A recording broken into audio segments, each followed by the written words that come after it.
step, prepare the tool and material need to make wedang jahe.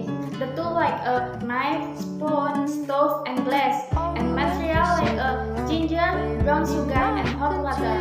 All we had to do was touch, and there's no nothing better when the day.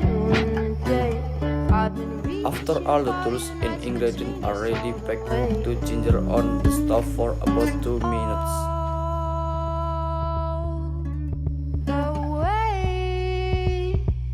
You got it to After the ginger has been burned, expel the skin which is burned.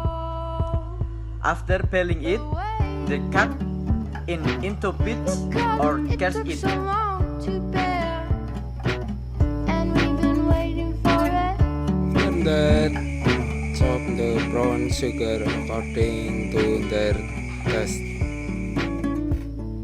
All the words I said were wrong, they don't mean nothing. Then add all the ginger and brown sugar that had been prepared into the glass.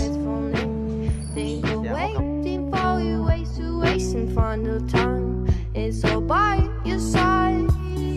After adding all the ingredients, simple and warm water to the glass hot has been filled with easy ingredient, then stir it well until the brown sugar is evenly toasted.